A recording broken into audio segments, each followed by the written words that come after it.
a disappointing season in Philly, James Harden spoke with Haute Time about how he is using the offseason to get back to an elite level. Would you bet on Harden putting in the work to become an elite level talent again? I still think he can do it. And there were flashes of brilliance, flashes of the old Harden. The key is, does Harden want to get in shape?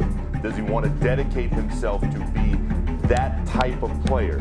If he dedicates himself in the gym and can find a way to get his body back in order the way he needs to, he can still be a top-tier player in the league. We will see if he's actually putting in that work and he can return to that level. And if he could, sky's the limit for the Sixers.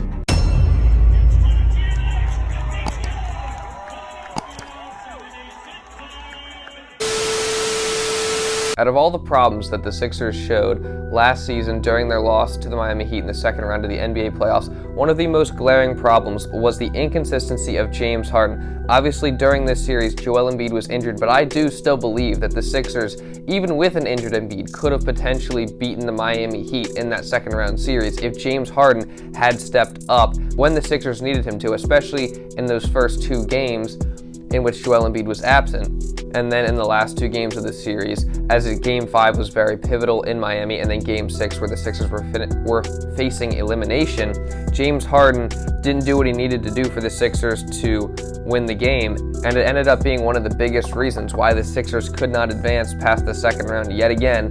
But he also showed in the very same series that he's still capable of putting up great performances. For example, in Game 4, he scored 31 points. He had 16 points in the fourth quarter to help the Sixers pull away and win that game, and he honestly really propelled the Sixers to victory in that game to tie the series up 2-2. So throughout that game, you could see James Harden still has elite play, elite performances in him, and he just has to be more consistent with it. And by the way, I was at that game, so if you want to check out that video, I'll put it on the screen. I'll put the link in the description if you want to look at that. So it has shown that Harden can still put up great performances, but now the question is, can he do it consistently? Well, let's go back all the way to his final little run in Houston for that half a season where he had requested a trade and he clearly wanted out. He came into the season out of shape, and he really has not been in his best shape since his last full season in Houston.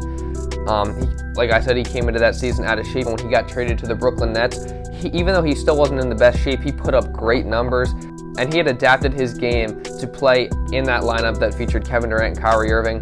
He adapted his game to be able to play with them, and he was putting up elite numbers, and he was actually an MVP candidate there for a little bit. But then, unfortunately, James Harden had his hamstring injury, which I still feel he has not fully recovered from, and I don't think James Harden thinks he has fully recovered from that injury yet either. I think the injury affected his explosiveness, his speed, and his ability to get to the basket, as well as elevate and go through contact. I really think it's just affected a lot of his game, and that might be one of the reasons that James Harden has not been able to get back to that elite play that we're so used to seeing from him. So the question is now, what will it take this offseason for him to get back to that elite level, for him to fully recover from this injury and get all the way back to where he knows he can be? Well, in a recent interview that James Harden did with Haute Time, James Harden specifically talked about this and said that this offseason he's trying to get back to the level he was once at, back potentially in Houston and even in Brooklyn when he was putting up great numbers around a great cast. And this is the quote from James Harden. He said, "I'm taking this summer as an opportunity to make sure that I get back to the elite level that I know I can be at and that I will be at." So James Harden's very confident in his ability to get back to vintage James Harden, how he was scoring efficiently, hitting that step-back three-point shot consistently, getting to the basket, and obviously making plays for his teammates. If Harden gets back to that elite level, it instantly makes the Sixers threats to not only come out of the East, but to potentially win the NBA championship. As last season, I honestly think they could have got to the conference finals, especially if Joel Embiid did not get injured, and they had plenty of other problems with that team, including the play of Harden. So if Harden is able to get back to that level, he not only then takes pressure off of Embiid and opens up the game for him, gives him more open looks at the basket, and he can potentially then create plays for others as well. He also takes defense's attention away from Tyrese Maxey, who last season, after the trade for James Harden was made, Tyrese Maxey elevated his play even more as he was able to play well off of Harden. And that's one of the better backcourts in the entire NBA. if James Harden gets back to that elite level and Tyrese Maxey continues to take a step forward with the defenses not focusing on him as much, I think he can have a great season next year as well.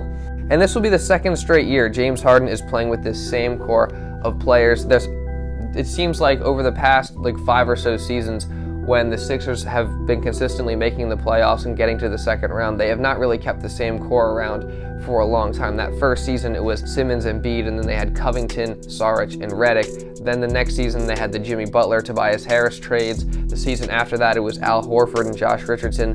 Then the season after, it was Seth Curry and Danny Green. And this past season, obviously, it was the acquisition they made of James Harden. But going into this season, James Harden and the rest of the team will have been playing together for now more consistent for a longer period of time, and we'll get more familiar with each other and just get better chemistry in that offense as well as on defense. And certain players like Tobias Harris will be able to play better off James Harden as well. You saw last year in the playoffs, he started to improve his play alongside James Harden. And then these other players that we brought in, like a PJ Tucker and a Danuel House, who know how to play with James Harden, who James Harden's familiar with, and will just be great fits in this Philadelphia 76ers scheme.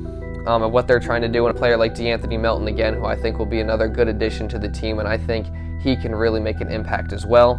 If Harden gets back to this elite level and he's able to make plays for others, open up the game for Embiid, Maxey, Harris, and all the other players around him, and just really be able to take his game back to where we know it can be, it makes the Sixers surefire championship contenders next season, and I really think the Sixers have a shot at winning the entire thing if James Harden does that. Now we're just waiting on what the exact details of the contract are going to be, because we know he's going to sign with the Sixers. We just don't know what it's going to be for. So there will definitely be a video on that when that ends up happening as well. But that's pretty much all I got for this video, guys. If you did enjoy, subscribe for more Sixers content just like this and Eagles videos as well.